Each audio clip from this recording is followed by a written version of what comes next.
Really, really good to see you. And as the old joke goes, even better to be seen by you. So thanks for paying attention to us today. Glad to have you. I'm Doug Padgett. That is Rob Ryersey, and it's Tuesday, so we talk common good politics around here. Morning, Rob. Good morning, Doug. How are you? Well, I'm hanging in there.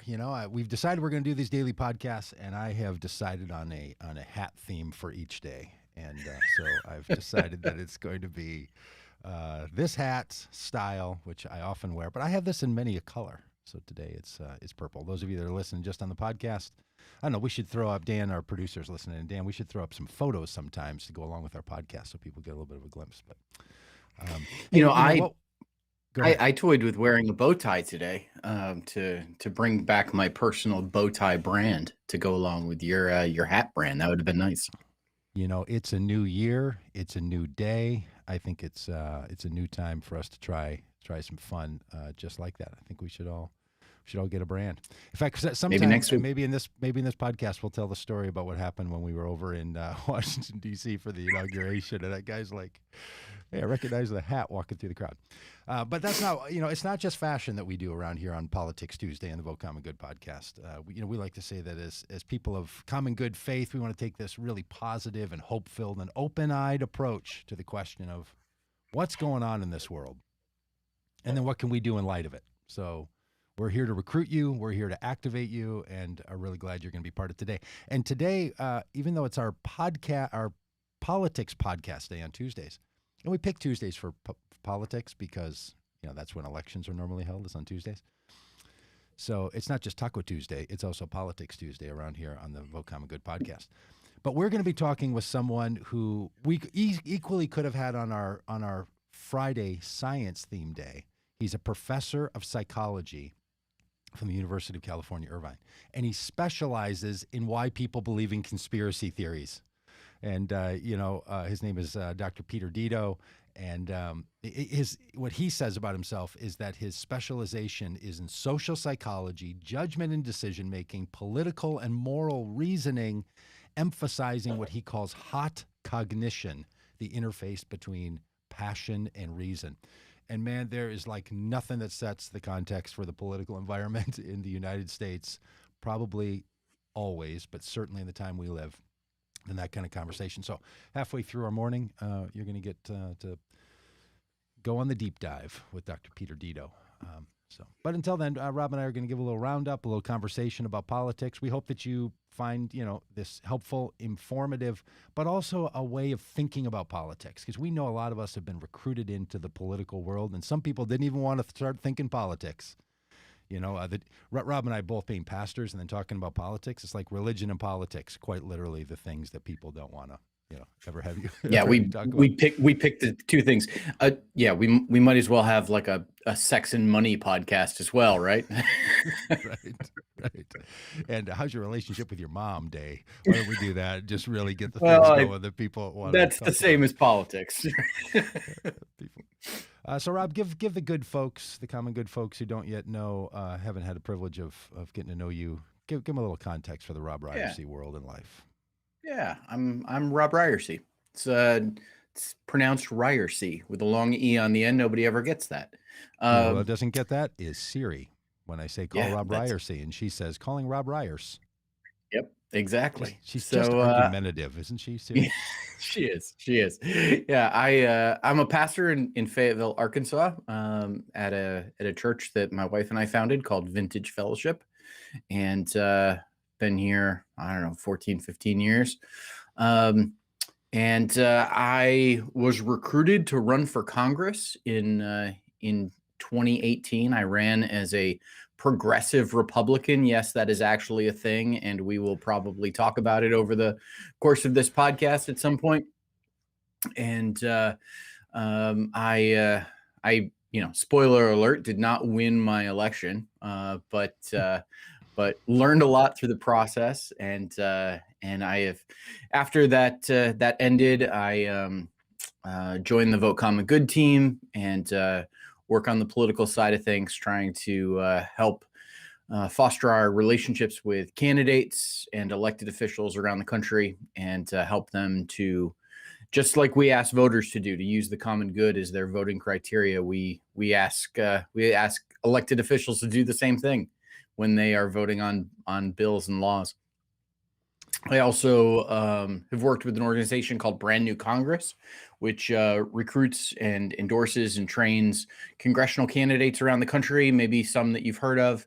Alexandria Ocasio-Cortez, Cori Bush, Jamal Bowman, Rashida Tlaib, all Brand New Congress candidates. It's been a privilege to work with them, as well as, the dozens and dozens more of candidates around the country. So, it's a little bit about me. I wrote a book about my campaign called Running for Our Lives, a story of faith, politics, and the common good. If anybody's interested in learning more, that's, on Amazon and all those places. And why right now, for those watching on the video, I don't have the cover of that book will be my daily shame that I will carry with me, that I should have had a cover of that book, because it's a good one. So that's Rob. And on many Tuesdays, you're going to see both of us. Some, it will just be the one of us. We're the co-hosts of this segment. Sometimes it's just going to be Rob and I talking about such things as we're doing today. Some days we're going to go deep into conversations with people in the political realm, or people in the social realm, or people in the artistic spaces that have commentary for us about politics. So really glad to have you. Hey, now that reminds me that this little podcast that we do, it's not just politics on Tuesday. On Mondays, we have a common good news day, sort of a news roundup. I'm the singular host of that Monday day, where we talk about what's happening in the news. So every day there's a version of this podcast, and Tuesdays, as you know, is our day for politics. And then Wednesday is the day when we're going to talk about faith, and we're launching that Faith Day tomorrow with Laura and Dominique and Stephanie and me, and it's going to really be great. So that one is on an hour earlier. If you like the live stream version of this, then you're going to need to tune in at 9 a.m. Central for the Common Good Faith Day. And if you're on the podcast and you're listening on all the podcast places, don't worry about it. It comes to you about the same time each day. But if you like to watch live and you like to comment and tell us what you're up to and tell us what you're doing and interact with other people in any of the streams that we'll talk about in a moment, go ahead and do that. Then on Thursdays, we sort of focus on particular issues that matter to us in our world. So that day will feel a little different. Some days we'll have presentations from people. This Thursday, we're talking about what happened with the faith movements that turned against the environmental movement and the climate. Why did that happen? How did it happen? And what can we do to be sure that as people of common good life and faith, we're engaging in the areas of caring about our environment? And then Fridays is Science Day around here, science and economics, actually. It's sort of like, advanced placement, vote common good world on those days. So we'd love to have you join us for all of those. Now, I do want to tell you that you should subscribe to our podcast. Go to votecommongood.com, click on podcast, go over there. While you're there, don't miss the donate button. And sign up for the podcast, subscribe to it, or just go to wherever you sign up for your podcast, wherever you subscribe. We'd love for you to do that. If you're following us already over on Facebook, it's Vote Common Good. But if you're watching us on YouTube, or you're watching on Twitch, or you're over on Twitter, you can also like our page over there on Facebook. And as I mentioned, we are on Twitter, where we have a shorter handle, Vote Common. Because it's not because we think it wasn't worth saying good, because we actually think good is the biggest part of Vote Common Good. But Twitter doesn't let you have a handle that long. And if you're into YouTube, please go over to YouTube and subscribe to our channel. We're at youtube.com/c/voteCommonGood, and that's the way YouTube sets all that up. It's important for us that you subscribe, so please go on over there.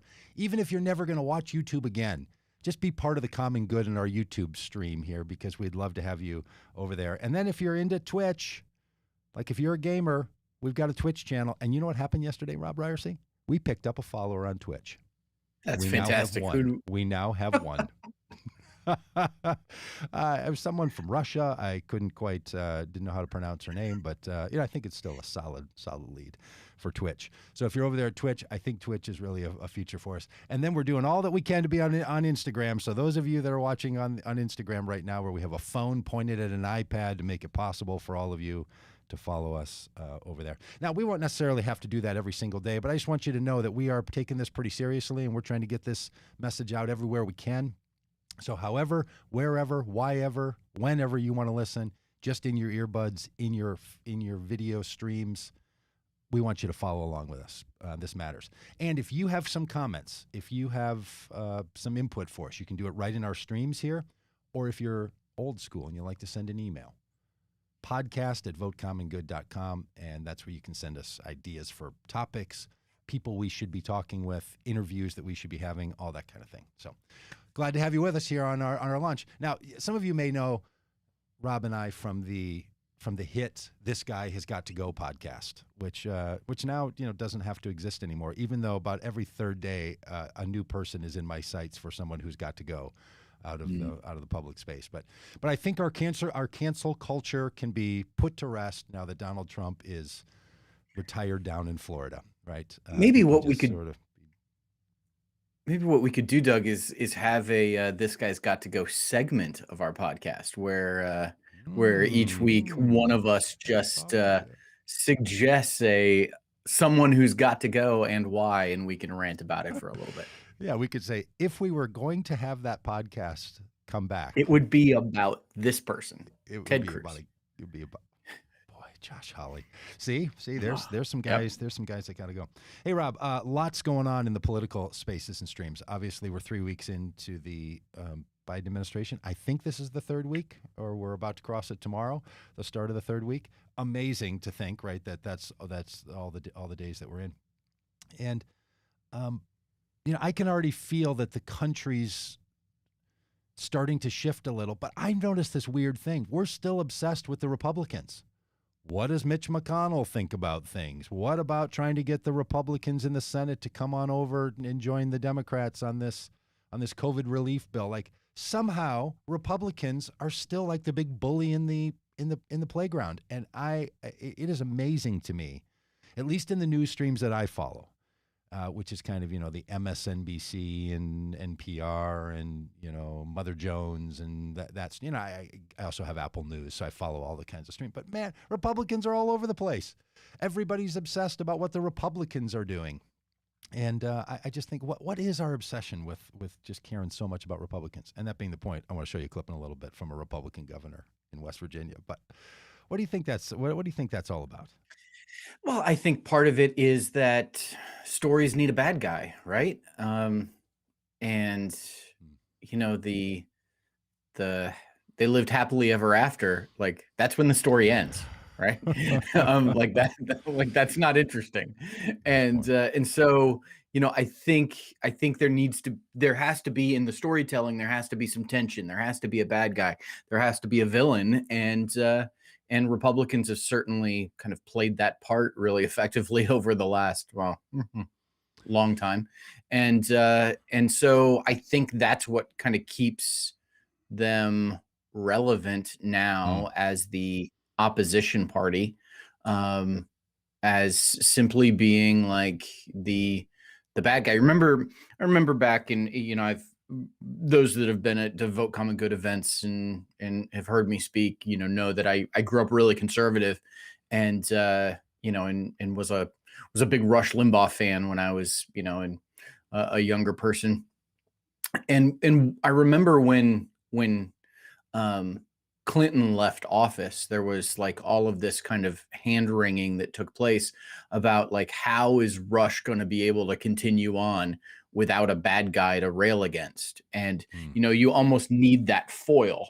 And so I think that's probably what we're seeing is, Donald Trump is gone, but we need, you need the bad guy. And so, Mitch McConnell very capably steps into the spotlight. Yeah, and Representative Green from Rome, Georgia, which Listen, we will get into a bit later, sent, I'm sure, with Dr. Dito, that we will have to talk about, the specific idea that publicly members of Congress have advocated for what many of us would refer to as a conspiracy theory. Now, I will say that many people have held to conspiracy theories and have been representatives in our federal government. There has been senators and representatives from, the South that were holding on to the fact that the South won the war for 100 years. So yeah, there's always, of course, been, but never in my mind anything so remotely close to this notion that someone like Marjorie Greene is holding to, and with the fullest of confidence in it. Her and Matt Gaetz, he's one of these representatives from Florida. I mean, these people are full on. They're not just like I'm Trump at the start, I'm Trump in the middle, I'm Trump at the end. They are like, oh, and let me add to that. Not only was, did we need to stop the steal, but no 9/11, no Sandy Hook shootings, lasers from the sky. I mean, the Jewish lasers from the sky. My rabbi sent out a great thing and said, no, he said, I'll say it for all the Jews in America. We didn't start the fire. Thank you, Billy Joel. Which is really a great line. But this, we're into a whole other place, and we'll get to that obviously in the next half an hour when we talk to Dr. Dito. But man, it feels like we have really jumped into another space that I never knew we could be in as a country. Yeah, absolutely. And, speaking of Marjorie Taylor Greene, I want to recommend everybody an article that was in the Washington Post yesterday that I sent to you, Doug. It's a long article, but it tells the story of the Democrat who was running against Marjorie Taylor Greene in Georgia. And, it was an article that really kind of, I don't know, it's kind of strange. It touched me. It resonated with me because as a former congressional candidate who has had some really terrible things said about him, who has faced some of the similar criticism as this gentleman faced, really kind of a remarkable human interest story of what it's like to run for Congress and what it's like to run for Congress when your opponent is the darling of the conspiracy theorists. And it's a terrifying thing, and it's a really interesting window into where we're at as a country right now. I encourage everybody to check that article out on the Washington Post yesterday. Yeah, and that people were not stopping her when this was all going on. Like this, as you say, and said so well in the article, this person running against her was kind of not temperamentally fit, not temperamentally suited to run against a conspiracy theorist. Like, this is the thing that we can talk to about with Dr. Dito, that when someone comes at you hard with a conspiracy theory, or someone comes at you hard, and people in the comments here are saying, why do I keep thinking about Republicans? Because my family is still tied up in all that stuff. And this is actually, I'm trying to figure out how to reconcile with my family. So this is where politics are not only about politics. I do want to get to a little bit of old school, like, let's argue about politics here in a minute. But there's this whole other side where when someone comes at you hard with a conspiracy theory, and they have an upper hand, right? When they're like trying to make you explain why you don't hold to something that seems inexplicable. It's the impossibility of having to prove a negative. Like, you can't, you can't do it. You can't do it. We can't definitively say, to the satisfaction of the conspiracy theorists, there are no Jewish space lasers. Well, I'm going to say it, even if I can't prove it. I'm on the record. I am on the record. In fact, we had a friend say, if we had Jewish space lasers, you think we would have started a fire for a light rail path? Now, look, if you don't even know what we're talking about, and you might be saying to yourself, what kind of a podcast is it? I don't even know what they're saying. Well, first of all, congratulations for not knowing about this stuff. But these are the kinds of conspiracy theories that are actually out. And to your point, Rob, people don't even know how to talk about them. So can we talk a little bit about some old school politics? Like, what do we do about policy and all this stuff?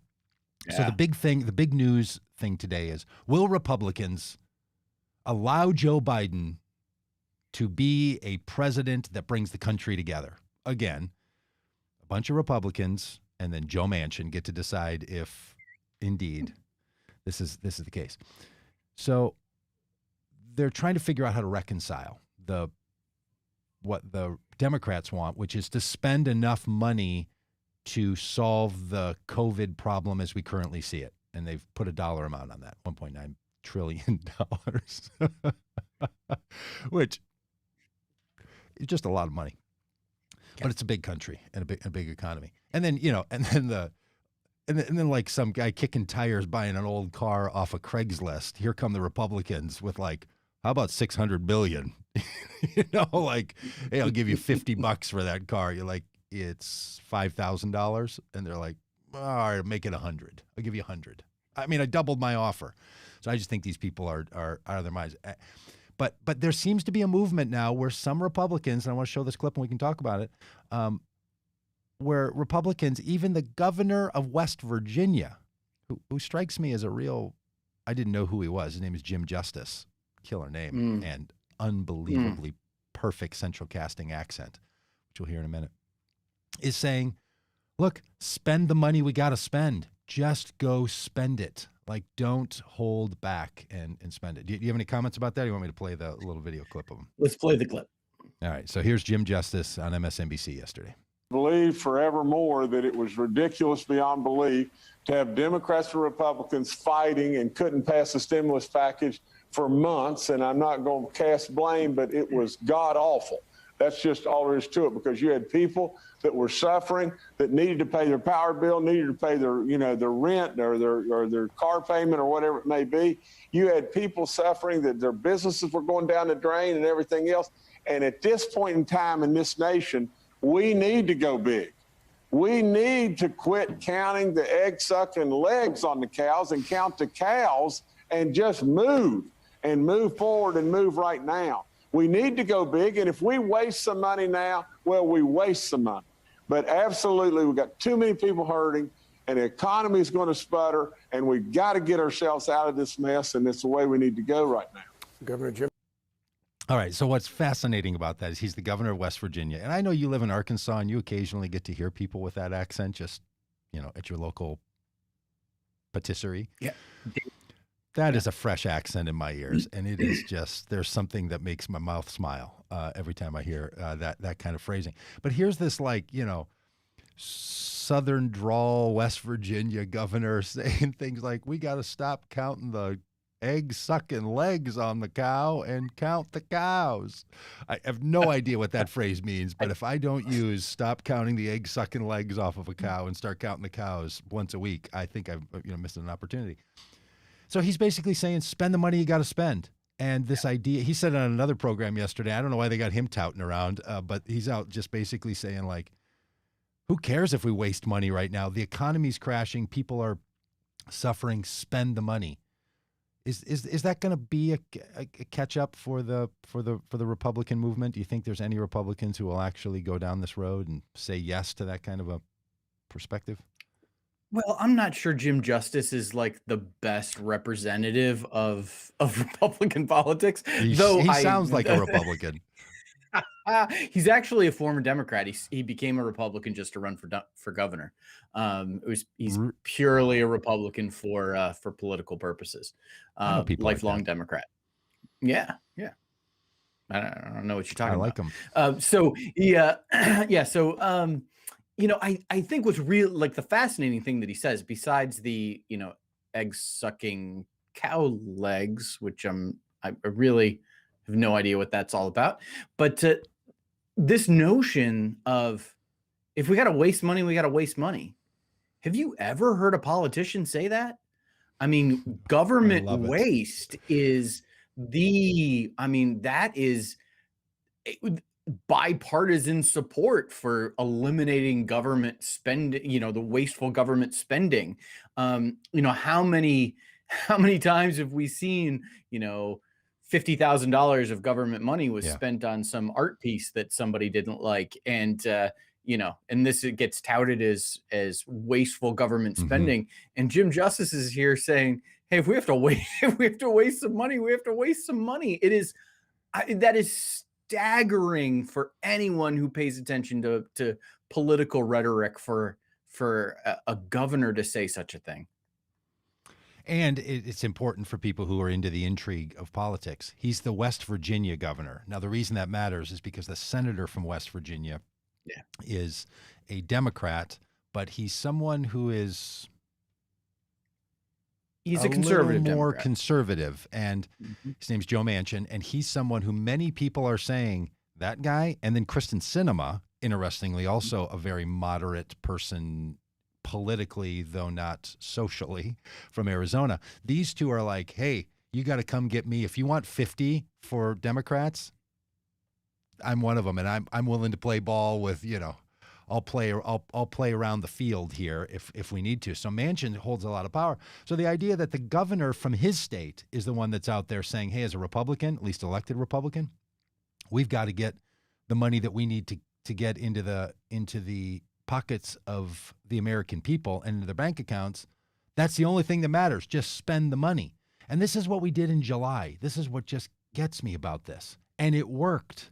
And then all of a sudden the Republicans, and here's the thing, Rob, and you can defend Republicans for people on this because you understand them well. You know, you can explain what they mean.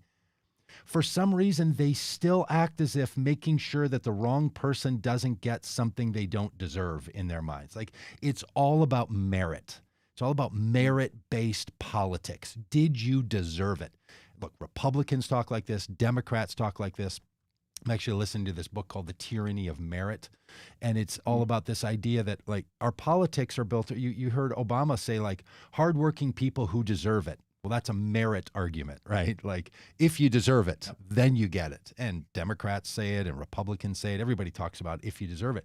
And then here's this guy, Jim Justice, who's like, look, I don't care if people deserve it. I don't even care if it goes to the right place. Just flood the zone. Like, get enough out there and don't worry about if it lands in the right or the wrong place. Just have your way with it. I think it's, wouldn't that be refreshing if there was like a practical voter benefited orientation to republicanism?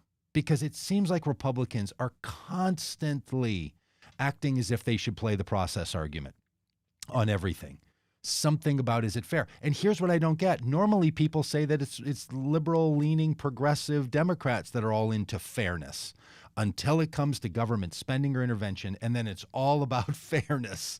Like, you didn't deserve it. You don't get it. Did somebody get a unemployment check and they worked that month? Well, go get that money. Like, by God, we're going to make sure that nobody gets something they don't deserve. Like, what in the world? Like, the merit police of republicanism running around. And then you see this guy, and I just wonder, could it be that he represents something fresh? Yeah, let's hope so. Yeah, let's absolutely hope so.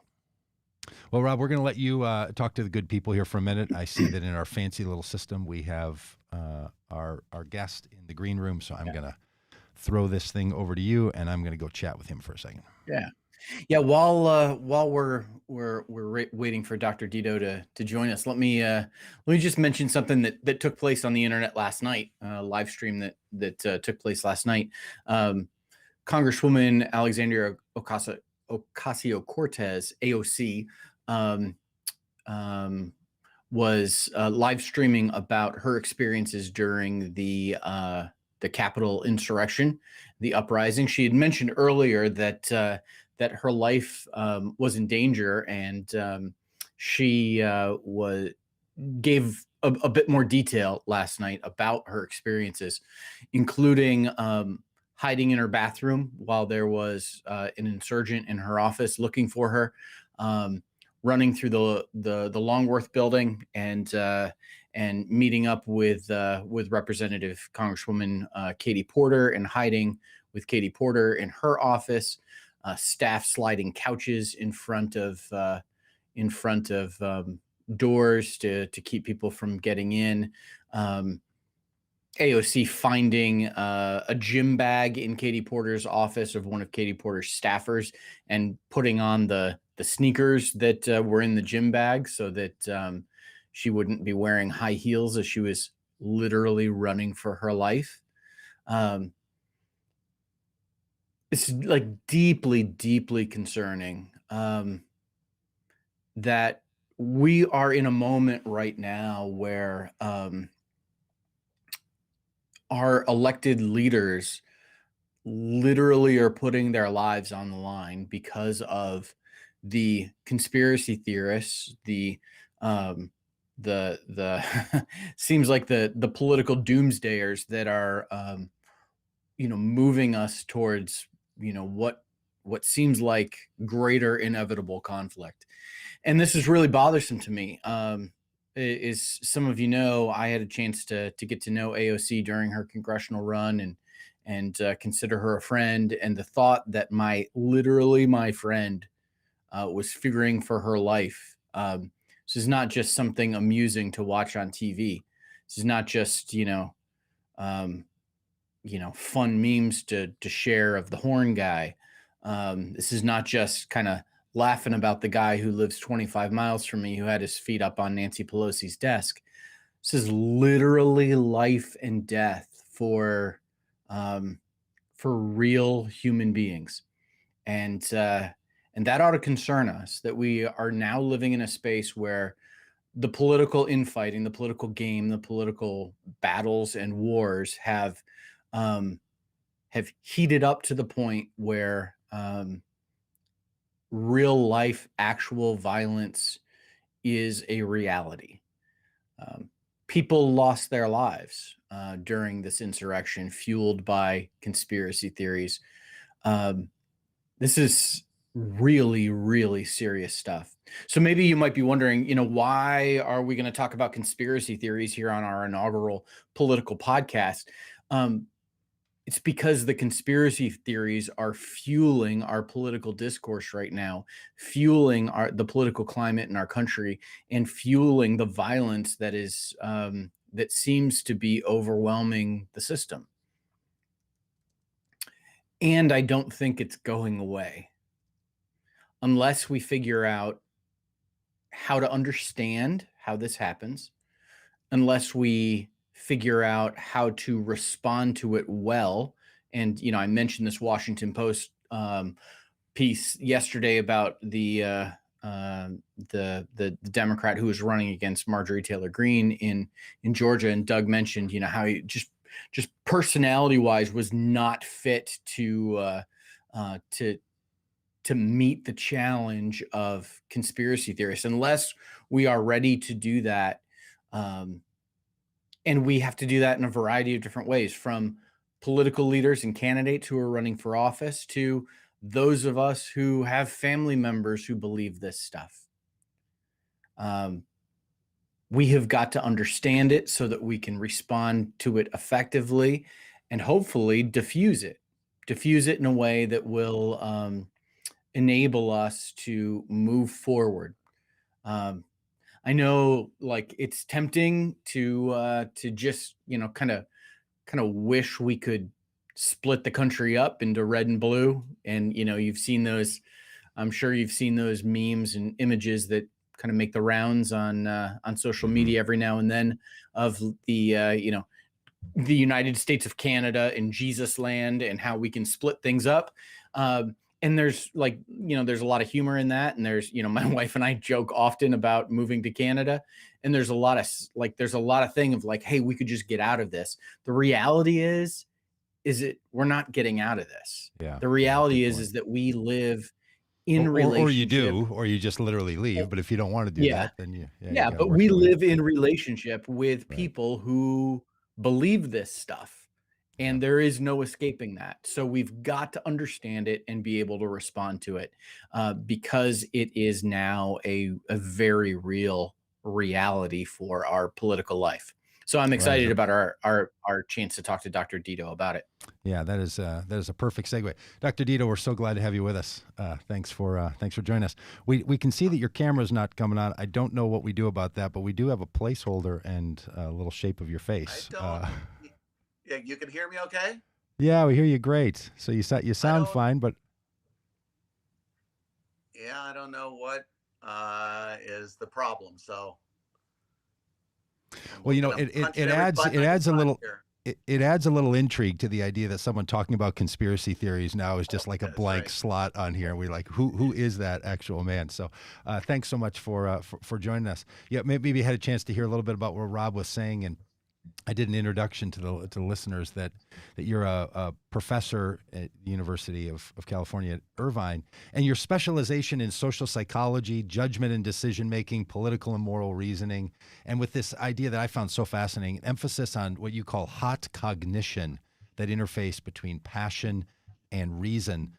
Tell us a little bit about why that's of interest to you. Like, how did you decide as a professor that your area of interest was going to be this hot cognition and passion and reason connection for people? Well, thanks for having me first. Yeah, that's an interesting question. I mean, I've always been, I think I was interested in human rationality. I think a lot of us are, you kind of look and go, wow, that doesn't make any sense that person believes that. And that is something that had always intrigued me and led me into social psychology. And then I think my really sort of fundamental belief is that people think emotionally, that we want to separate those two out. We want passion on one side and reason on the other, right? So that we think that we're capable of sitting down and sort of, unemotionally, dispassionately thinking through situations. And I just think that emotion and feeling are just such a integrated part into that it's hard to think without feeling when we're thinking about political things, right? There's, if something that seems to reflect well on our side, we like it. It makes us feel good. We want to embrace it and pull it in. If if the something reflects poorly on our side, reflects well on the other side, we kind of want to push it away. And it's impossible to get out of those sort of emotions, and those are all mixed up in how it is that we feel and what it is that we ultimately believe. So talk a little bit about what is a conspiracy theory. So we chatted yesterday, and you said this has been a good time for people who have your professional capabilities to talk about conspiracy theories. Rob and I and our producer, we lived together on a bus for a number of months over 2020 and would travel around the country. And one of the games we would play is, what conspiracy theory do you believe in, right? And then we'd say things. I've got one about big fish trying to get us to eat more fish, and some people don't think you landed on the moon, and all this. And we were kind of playing with the spectrum, right? About like, here's a thing I believe that most people don't believe. Is that a conspiracy theory? Like you're just a contrarian in your beliefs? Or is there something that you know about conspiracy theories that are really powerful and really change the game that we need to be thinking about?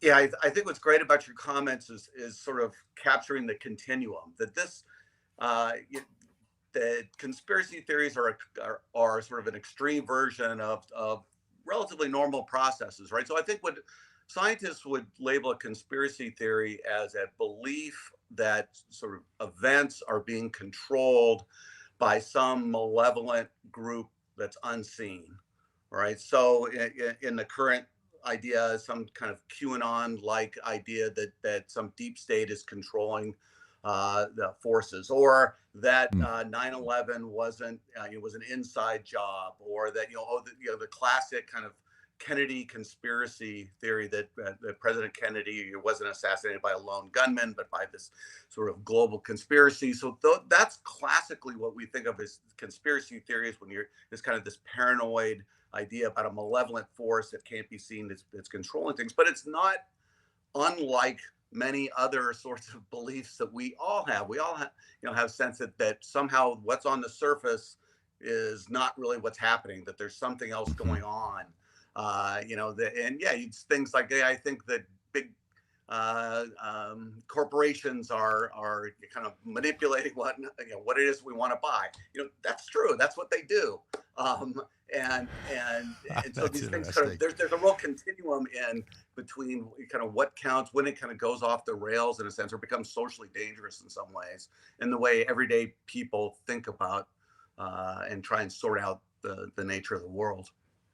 So I want to chase that down for a bit, because I read a book about one of our presidents, and now I've forgotten, and Rob maybe can remind me, who was shot but didn't die of the shot injury. He died of the infection, because in the late 1800s, the American Medical Association didn't believe in germs.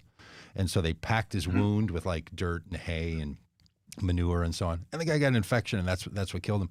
But what I found interesting about it was there was a period of time where like the scientists in America didn't believe in germ theory. And it was a big movement to get people to sort of come over to that other side. As someone who specializes in conspiracy theories, I wonder what you think about that, because that kind of spooks me a little bit, right? Like, oh my gosh, how do you ever push back on ideas that seem so wacky when there's been this history of like people not believing things that were actually the case? Do you know what I'm getting at? Yeah, I know exactly. That's the difficulty, right? Is that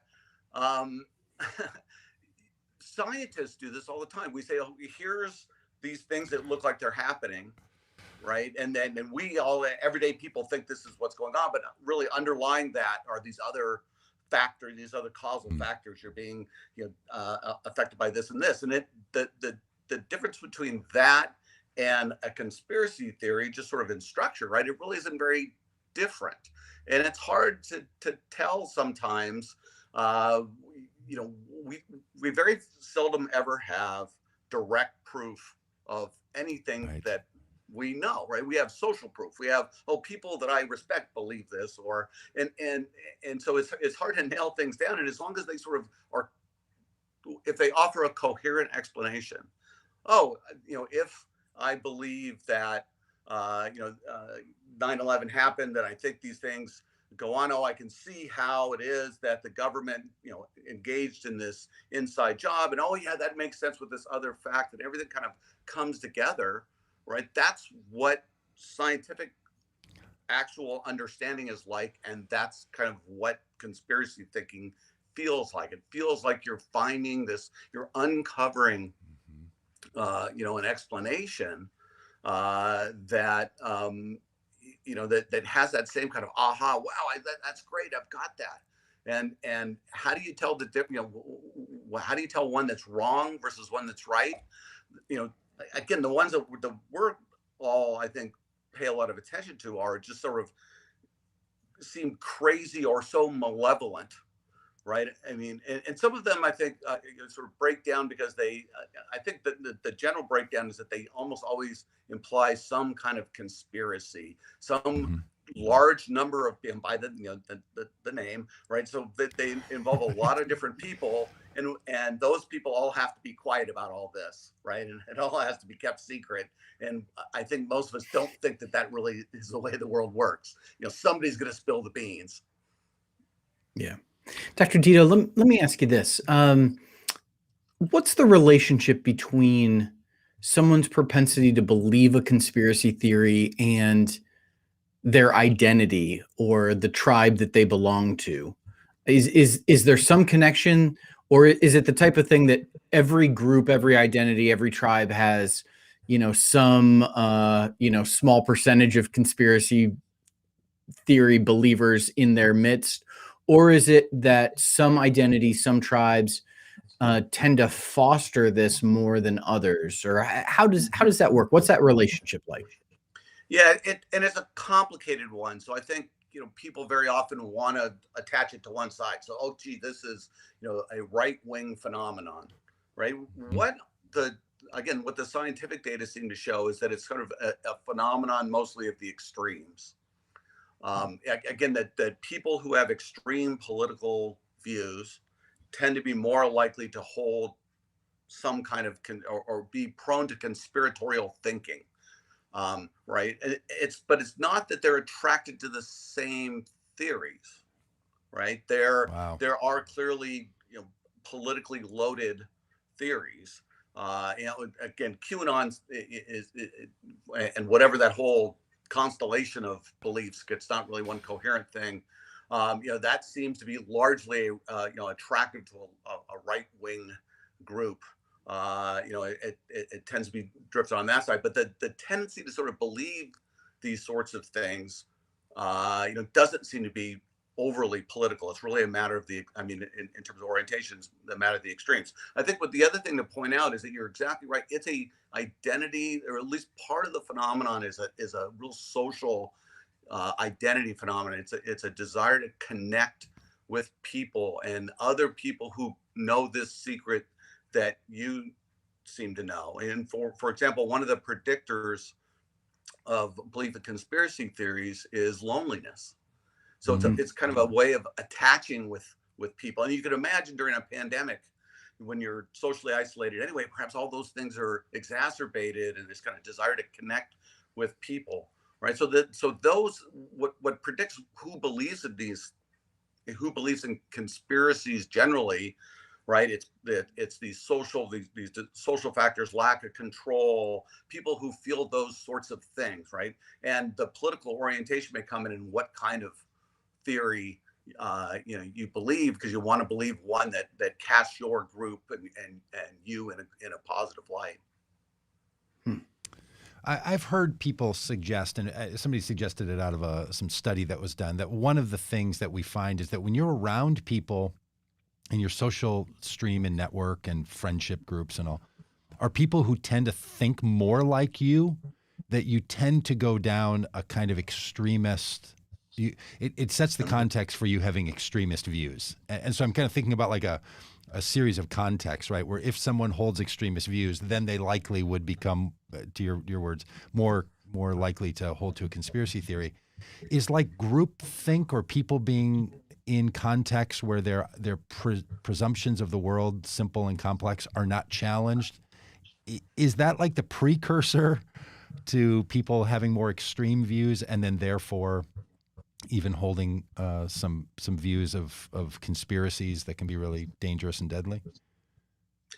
So again, that's another, I think, great point. And a really broad problem that we have in politics today, right? Which is these echo chambers that we have.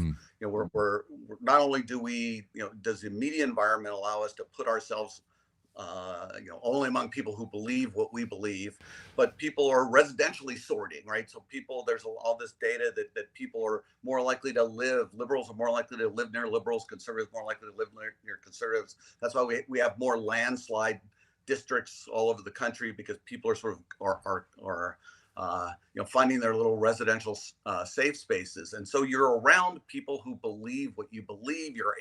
The media technology allows us to find people who believe, again, in our particular conspiracy theory. And yet people radicalize each other. There's really good evidence that sort of group polarization. If you go and hang out with a bunch of people who believe what you believe, not only does it sort of there's nothing more powerful in making somebody believe something than having somebody else believe it too, right? So if they believe, then wow, no, I'm not crazy. Here's somebody else that believes it. Here's somebody else that believes it, and then they say, well, I believe it for a reason, A, B, C, and you say, oh, that's interesting. I've never heard of those before. I believe it, for reason X, Y, Z. And so now everybody's got A, B, C, and X, Y, Z. Everybody's got all these reasons, and you share information, you share, connections, and that's what, again, QAnon in particular seems to be this sort of social connection group. People are these things get dropped, and people say, oh wow, that's great, I want to believe that. And it falls into this fertile soil of people wanting to believe something, right, and ready to believe these clues. And to the extent that they you can sort of figure it out, right, it adds that extra thing. It's really almost like a game. Yeah. And some of these are, they have game-like qualities to them. Yeah, I've seen that in some of the exposés on QAnon especially, and I've wondered how much it applies to some of the other more famous ones. And one of the things that I hear quite often in people who talk about these conspiracy theories and the like is they'll say things like, I did my own research. Right? It's like, this is the new validator. I did my own research, and if you would do your own like, this is not groupthink.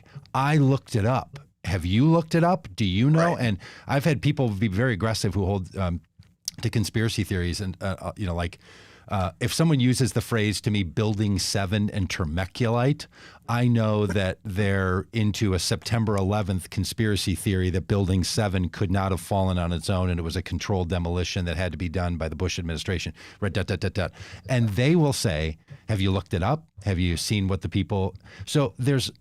curiously, like, different from what people who don't hold a conspiracy think. They look at people who hold them and they say, like, why in the world would you think that? Like, that is just wacky. And then the people who hold it are like, no, it's the opposite. How could you not? Because you haven't done the research. So I know people who are just watching their families fall apart because someone in their family, often an older person, but not always, or sometimes their kids, are starting to say to them things like, well, I'm worried about you because you're not willing to even challenge, the broad media that you have brought to you.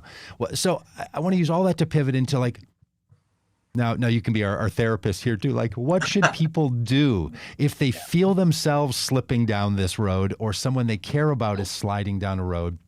Are there signs they can recognize? Are there things you can do that make it better or make it worse? Or what do we do in light of all this? Yeah, that is the really, really difficult question. So again, I am not a clinical psychologist, so I can't, I don't think about it that way, kind of the signs of it. I think that it's a really difficult problem because some of it is the stress of the time. So people, the whole thing feeds on itself. I think the political, corrosive political polarization we have, and uncertainty. We've got this sort of zeitgeist of lack of trust in institutions. I mean, that people don't trust the government, don't feel like the government not only may not be telling us the truth, but it may not be very competent. Right, the things that we have this in science. There's a sort of a lack of of trust in science. There's sort of this general anxiety that people have, right, that feeds into all this. It's difficult. I think some of it is. I mean, all the things that you talk about, right? Do your own research, right? That's this classic. And again, QAnon's a little different, and again than other kinds of conspiracy theories probably, but it's very difficult then to find a referee, right? So somebody who everybody trusts. That because if I've been through these conversations on Facebook as well. It's okay, well, what's your evidence for that? Well, here's this New York Times piece that talks about this scientific study. And they go, well, that's the New York Times. You can't trust the New York Times. Well, then, so they say, well, you should watch this YouTube video, right? That tells you the real, some obscure scientist saying it. And I go, well, yeah. And so how do you wage an argument, right? If the sources that you trust, they don't trust, and the sources that they trust, you don't trust, right? There's no way without that trust gap that we have, right? That it's very difficult to breach that. So I think that's where we kind of have to get people to trust certain sources and mistrust other sources. Again, I think sort of it's sort of this feeding these motives underlying it that feed it the social connection that people need, the sort of desire for control, all these things that science seems to show lead people toward these conspiratorial beliefs, right? Is what I think to the extent that those get provided in some other way, right? It dampens this kind of paranoia that's out there of people trying to figure out what's going on, what's happening, why does the world seem so crazy, and then they latch on to some some sort of crazy explanation for it. Yeah, but it's a difficult thing to control. So yesterday I saw a clip where the governor of New York, Governor Cuomo, was talking about something, and I'm not totally sure what it was. It was around coronavirus. And he said, if it sounds like I don't trust the experts, it's because I don't trust the experts, right? It was this shocking kind of statement from him. You'd trust that, like, I think Donald Trump said that stuff all the time. Like, well, we can't possibly know. Truth is not fundamentally achievable on these specific topics. And I don't mean a philosophical sense of like postmodernism truth. I just mean like, does this work or does that work? And there seems to be like benefit in our society given to people who champion the idea that you don't trust experts. Do you sense, is that happening? Like, are we in a movement now where the last 50 years of the rise of the expert is now paying some negative dividends? I think that's fundamentally the problem, that some of it is an attack on truth that came from the Trump administration. I mean, that it predates that, but this sort of I don't like this information, this news, and sort of a cynical attempt to sort of take it down. So all of there's just no question that people are losing faith in expertise, and some of that, again, I believe in science. There's an, a scientific establishment. I believe in institutional media, places that have where the incentive structure is designed to present the truth, and there's penalties for not lying. And so those sorts of things we have to put faith in, but you just have to, it's a matter of faith, almost of trust, saying, I believe that they're trying to do well. Now you have to be an adult, you have to realize that, yes, science does produce bad information sometimes, and media does misinform people sometimes. Those things, it's not perfect, right? But it's there's these institutional structures that make these things work better than the alternatives. But it's very difficult once people sort of lose faith in those things. I studied motivated reasoning, kind of how people come to believe what they want to believe, and I always say that mistrust is the Swiss Army knife of motivated reasoning. Once you mistrust an establishment, you don't have to quibble with the details, right? And so if we're having a debate about global warming, right, and we say, well, what about the carbon levels? And you say, here's the scientific data that says that the carbon levels are X, and so that and that's bad. And if I just say, well, no, I just don't trust you. You just make that stuff up. I don't have to quibble with the details of what the carbon level really is or anything else. I just sort of brush you off. And that's what we're doing. That's the trouble. It's just fake news. That's just fake news. You can't believe it. Just get rid of it. And there's, so all those processes of people not having anybody to sort of go to, are really creating problems. And again, sort of on top of that, there's just assault on the very idea of truth is, these are important things that if we lose that sort of faith in truth and in truth producing institutions, we're in a lot of trouble. Yeah. So I, like a lot of people, probably thought that the insurrection on January 6th was going to be a real kind of death blow to QAnon and their conspiracy theories. And that sense of like look at what the fruit of this is, the destruction, the death that's caused by it. This isn't who we are as a people. This isn't what we want to be. And I thought it was going to be a real turning point, kind of the public showing of the ridiculousness of this. So this last week, I had a phone call from a family member, who, once we started talking about the insurrection on January 6th, said to me, I read an article about how most of those people were bussed in to make the president look bad. And I just had this crushing realization that what I had hoped wasn't going to happen. And like the profound disappointment of like, oh, this family member might be lost to this conspiracy theory forever. What if an insurrection in the Capitol building that results in the death of Americans doesn't wake people up to the reality that they've believed a lie? What does? What can? Is there any hope, Doctor? Yeah, again, this is why we're all so concerned about this. I think that was, I followed this exactly the same way. Again, I studied motivated reasoning for 30 some years, and all of this surprises me, the power of these ideas. And it was difficult to tell in the days after the insurrection. It looked like maybe this was the sort of wake up call for the Republican Party, and there were some signs that it was moving. McConnell said some encouraging things. People voted for the impeachment, but my sense was, yes, it was just going to kind of crumble, right? And there's two different levels. There's elite politics, right, and that operates on its own sort of. Yep. Right. I mean, they say things they don't believe, and they manipulate things. I think, but public opinion, you see it too. It's not, people aren't overly, I mean, we still have this huge split between people who believe the election was fair and those who think it was, fraudulent. And, those persist. And it's just really remarkable how people are able to assimilate these, this this new information. You would think an insurrection would convince people, but if you can reframe it as, oh, just a few angry people who kind of got out of the,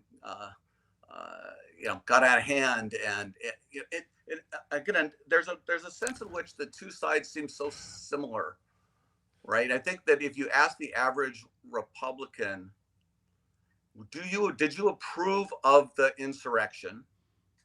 They would say no, but they understand it. They get why people feel that way, and they sort of don't want to completely morally condemn people like that. It is not at all unlike the way liberals treated the BLM conspiracies and the protests and the looting that happened afterwards, right? And so liberals are saying, well, gee, I don't approve of the looting, but I understand it. I understand where it comes from, right? Yeah. And so the two sides, and I'm not putting those two on a morally equivalent. I'm saying psychologically, the two sides, you can see they sort of excuse their own side's behavior. A few extremists, a few bad apples, but and somehow they're able to sort of absorb all of this and maintain this view, and it comes from this intense partisanship that we have, right? That's so moralized. That we view the other side not as somebody who's mistaken and has different ideas about things that we do, but somebody who's evil, and our side is good, and all of that fuels this conspiracy thinking as well. So Dr. Dito, I've been following your work online, and you did a presentation for the Center for Global Humanities, and there was a slide in your presentation about the three forces of polarization.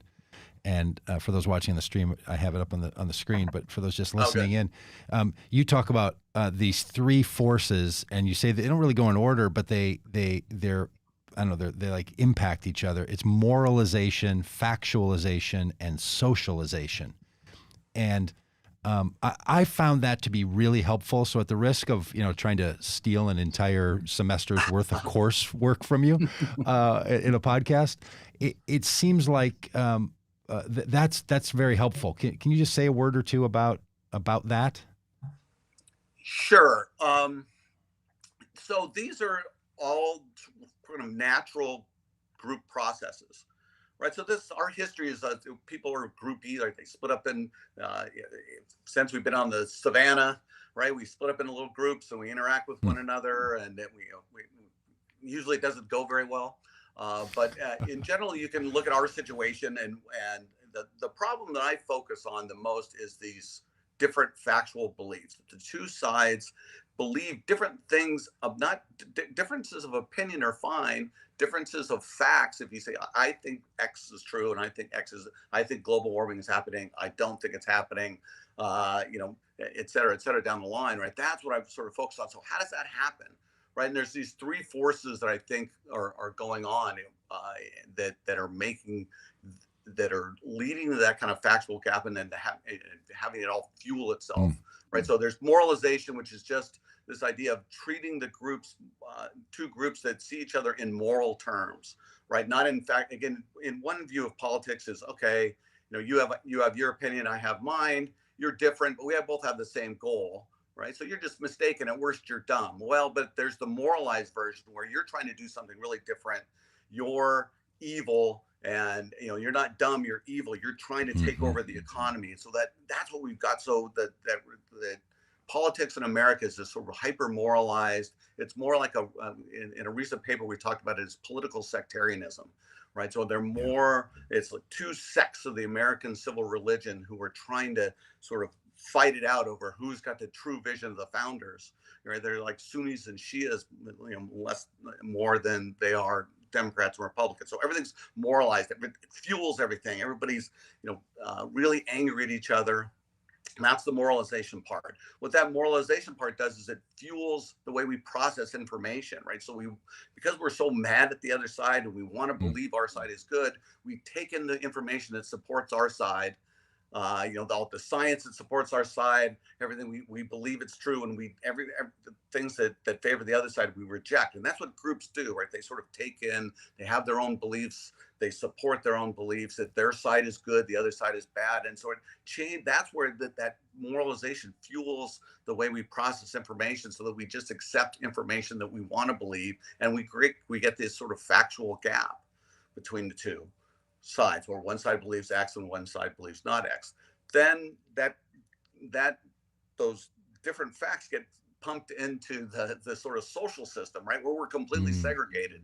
Like I said, different media environment, we live separately, and so again, you find out your this crazy fact, and then it used to be that you went home and at 6 o'clock, Walter Cronkite came on and told you that fact was wrong.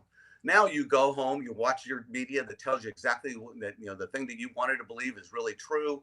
It's a form of socialization. You're told all these reasonable people are telling you the things that you believe are true, right? And that just stamps these beliefs in. It turns an individual belief into a socially validated truth. And so we have these two sides who have different facts about things. They're socialized. Everybody around them believes those facts. And when they look at the other side that believes the other side, when you guys see people who believe, these crazy conspiracies, you go, what are you doing? How could you possibly believe that? You guys are crazy. You're evil. You're bad. Well, they have the other side. They have beliefs of theirs, and they look at us and think exactly the same thing. Right. So, and there's nothing more infuriating than having somebody who refuses to believe the facts that you absolutely believe are true. And so the whole thing sort of fuels us that the more angry we get at each other, the more it biases the way we, take in the information and favor our own side. The more we, favor our own side, the more, it biases us, and the bias and the outrage just sort of fuel each other. And we're in this kind of outrage spiral where the two sides just kind of can't get past the fact that the other side seems so bad and so misguided at the same time. So, at the risk of having to pay for a tuition for a full semester here, we will let you go in a moment. But people on Facebook are saying really insightful things too, and it makes me wonder. Like, do you think there's one of these? Somebody on Facebook said it's really about the distribution system of wrong facts, and the names, Fox News, OAN, these other networks, and people finding it on social media. Have you found that it really is the distribution of wrong ideas, or that sits at the core of this polarization that then leads to these conspiracy theories? Or is it more like a blended brew of moralization, factualization, and socialization? Like, is there a thing that if someone had to work on something, that would be the best area to work on, or the best tack to take? Yeah, because there's a whole bunch of related problems, right? I mean, one of them also, just on top of, again, this kind of angry, we have a bar fight going on in the country, right? I mean, it's just like everybody's mad, everybody, and when you're in a bar fight, you're not thinking rationally, so all that's happening. And then on top of that, there's also an incentive structure in politics that is just incredibly perverse, right? So where all the incentive is for conflict, right? That's what cable TV, nobody wants to watch a bunch of people getting along. They want to watch people fighting. And the political parties have realized that, anger and resentment, and particularly, a phenomenon I think is so prevalent and so important right now is grievance, right? This feeling like I've been treated wrongly, right? And that just fuels, you want to keep fueling that. They're the other side, they're so bad, they're so bad, they're so bad. Right. And so all the money flows into that. All the money flow. It's difficult for a politician to not, to try and reach across the aisle, because then they get primary. So everything is just, all the incentives are for more and more conflict. Right. And, and that fuels these. And I do think we have perverse media systems. So, Fox News has been a bad, a bad influence on American politics. And again, that's kind of a grievance phenomenon too. They were kind of looking at and say, well, the left-wing media, they kind of bias things. They share this liberal view, which I think they do, right? But and then it became, well, then we can sort of say whatever we want to get back at them for all the years that they've been right? So is that you pay back with interest always and that's it's like a bad marriage where the two sides are fighting and the stakes keep getting raised, right? And it's a whole system that's just built in, and I think it's simply escalating. It's like another example I use all the time is that, it's like the two kids in the back seat of the station wagon who are fighting, right? They're there, they have to share this limited space, and then eventually somebody hits somebody, and then somebody hits the other one, and you say, what's going on back there? Well, he hit me first.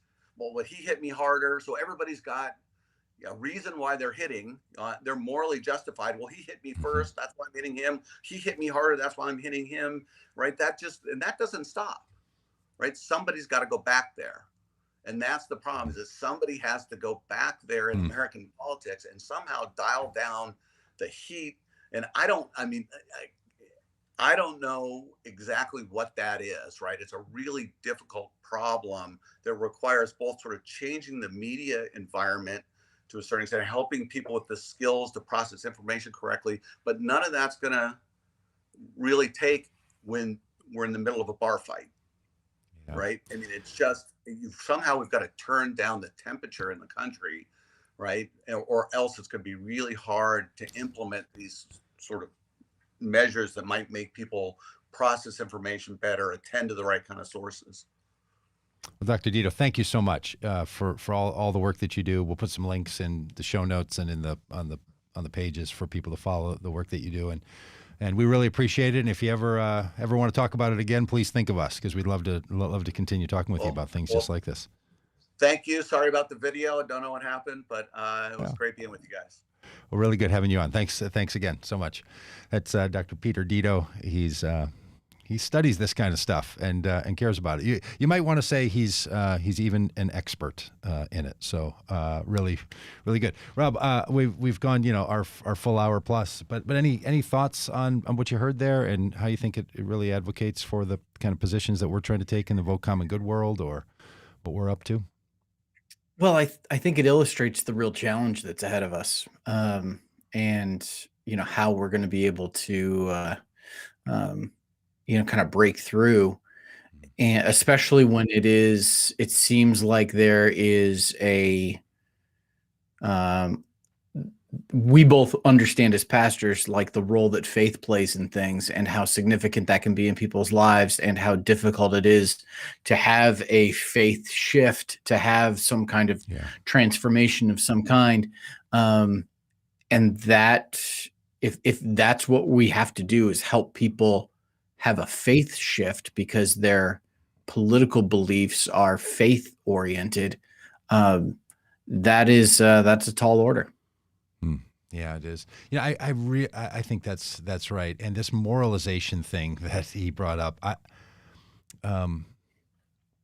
don't know that dealing with facts is enough, and even someone getting wrong facts. I haven't been a pastor for all these years. I know, like, people don't just believe what you tell them, right? And like it's not so simple as people.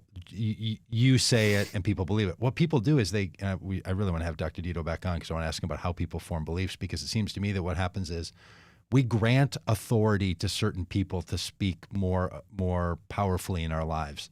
What goes into whom you grant that authority, is where I think the power in all this lies. So you can say, like, well, people are just listening to Fox News and believing it. Well, why are they listening to Fox News and believing it? Right? There's a whole lot of networks that are on television. It's not if it was the only network, then you'd say, like, hey, the problem is people aren't hearing anything else. It's like they don't have another option. They live in a news desert. People don't live in a friggin' news desert. They're getting it on cable television.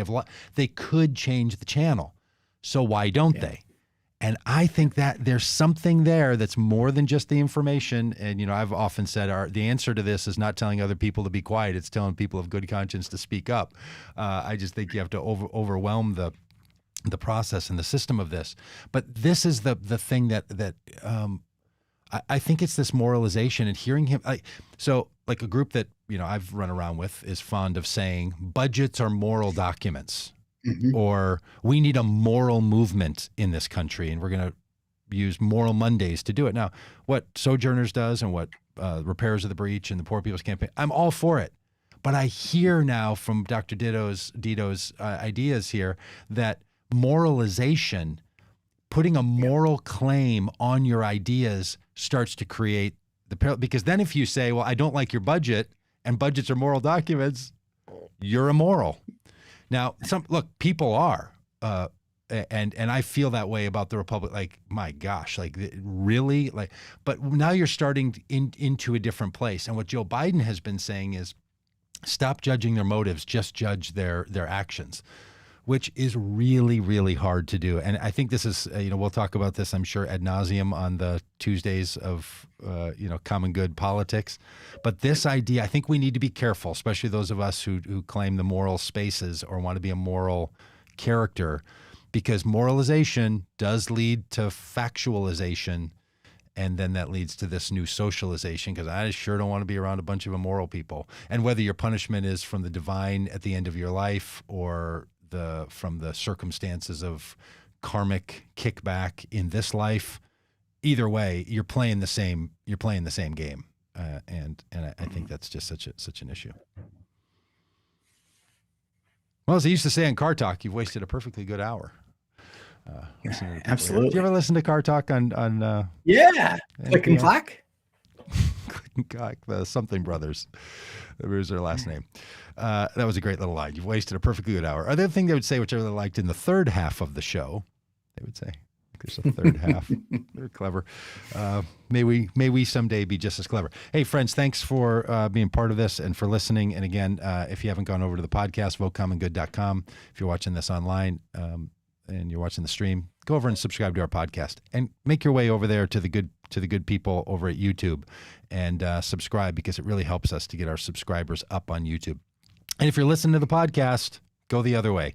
Shoot on over there to Facebook, go over to Twitch, go over to Instagram, wherever you like to connect, and find Vote Common Good and become one of our team. Hey, those of you that have been involved in the chat, we see those. I see a lot of those coming in, and we really appreciate you sticking with us and being a part of this. Tomorrow it is our Wednesday Faith Day, so Common Good Faith with Laura Truax and Dominique Gilliard and Stephanie Spalding and me, and so we'd love to see you at 9 a.m. Central Time tomorrow.